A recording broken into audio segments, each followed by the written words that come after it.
Want somebody, baby. Want somebody, baby. Want somebody. Alright, what's up guys? It's your boy, Santi, although my viewers can call me Red, or Black Jesus, as many call me. This is my first video, so really excited. I'm gonna get into it. It's gonna be a channel mainly for reviewing movies and comedy sketches. Also, shout out to my boy Big Boy. He suggested that I should do some top 10s. Probably throw those in too. I am stuck inside thanks to Corona, and I'm very bored. So we can just get right into it. I'm gonna be reviewing, for my very first review video, Queen and Slim. Based on the trailer, it seems really exciting, interesting, kind of a Bonnie and Clyde tale. So let's just go. Let's do it. 2 hours later.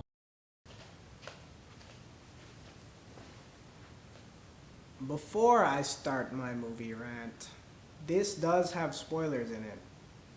You know, just in case you're stupid and don't know how movie reviews work. So, Queen and Slim. Excellent, excellent film. One of the best ones I've seen in a bit, to be honest. Except for Jojo Rabbit, that one was really hard, but this film was just a cultural and masterpiece. I mean, firstly, I'm going to talk about the soundtrack. The soundtrack to that movie was incredible. It just had banger after banger. It had bangers for every tone. Like, we're up, they got a banger playing for that. It's intense, they got a banger playing for that. It's sad, they even have some sad bangers.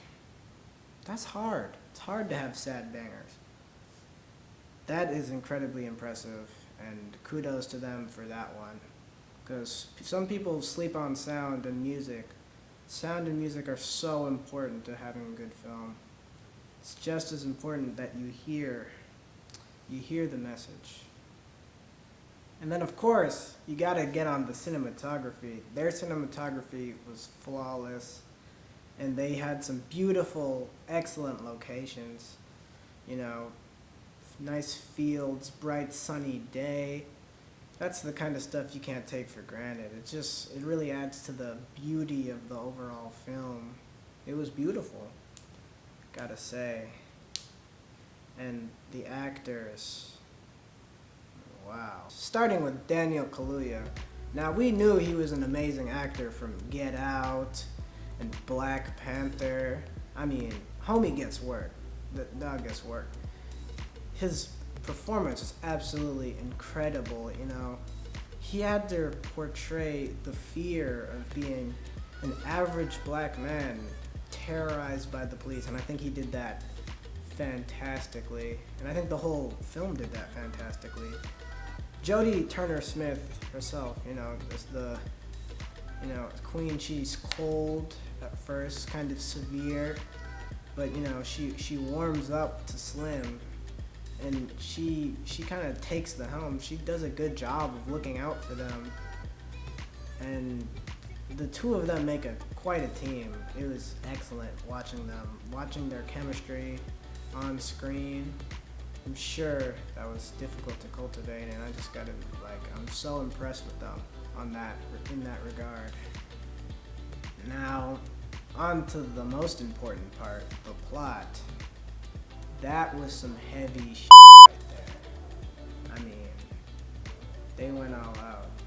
You know, if you haven't seen it and you're watching this anyway, the whole thing with the officer who was absolutely in the wrong. He pulls over two black people that were just minding their business, and he's gonna kill Slim. He's gonna kill Slim, and Queen stops him. He shoots her, drops the gun. Slim picks up the gun and shoots him right through the heart. And then off they go. They gotta run. And the entire movie, the kid, the kid that they met, that when he went to the protest and shot a cop, personally, I thought it might have been a little bit of overkill, because that blew me. I was like, whoa! Bro, what the? That hit me, bro. That was so powerful. It shows how deeply it affects us, police brutality, how it affects all of us, of our skin color, and it affects more than just black people, because black people are part of society, and we got to interact with everybody else. And the black cops, there were a lot of black cops in the movie, and I feel that it was definitely on purpose, because they always have to deal with the duality of being black and being a cop. The thematic premise of both police brutality and immortality, in a sense that Queen and Slim lived on forever. When they died, that hit me, but that was so tragic. But I think ultimately it was a better choice that they died in the end, because the movie showed how they left a legacy that lasted forever. The t-shirts, the protests, their story really connected with people all across the country. They had a deep effect on people. And in the end, that's all Slim said he wanted. He said he wanted to leave a lasting legacy. He said he wanted to live forever, to be immortal. I think he did that. And on top of that, they covered police brutality. They got into it, man. The police officer that pulled them over, he was a monster. He was going to kill Slim for nothing. He hadn't done anything wrong. And he shot Queen for trying to intercede. So Slim jumps him, he drops the gun, picks up the gun, bam, shoot him, he dead. And they mentioned in the movie how earlier that same cop had killed another person for no reason and had gotten away with it. And I think it's important that they put that as a plot point, because that happens. It's real. People are unjustly killed. And it's terrible. And it's mostly black people. It's like 90% black people. We live in a society. We're gonna fix it. Other deep thoughts on the plot. The black police officers, and there were a number of black police officers in the movie, and I think that was on purpose, they have to deal with the duality of being both a cop and black. And I think a lot of them just choose to be a cop and to deny their blackness. But the cop that was trying to talk that kid down, in that moment, he didn't feel like a cop to me. And it's depressing that feel like a cop to me, in that I mean a threat, someone to be feared. The whole idea of a police officer is someone that's supposed to protect you. And I think it sucks that in this country, for black people, for me, police officers are known as people to be feared. I think that's terrible. Overall, I'd say I gotta give the movie like a 9.5 out of 10.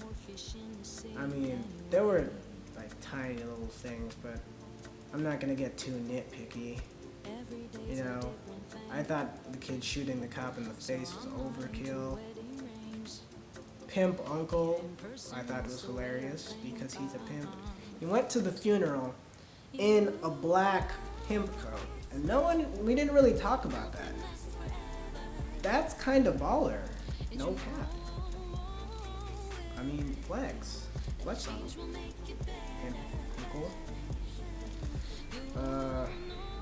Their relationship was incredible to me. The way they portrayed it. At first they kind of hate each other. They just kind of got shoved together in this situation. You know, first date. That's kind of horrible way for a first date to go. But, you know, then they grew very attached to each other, obviously. They became Queen and Slim.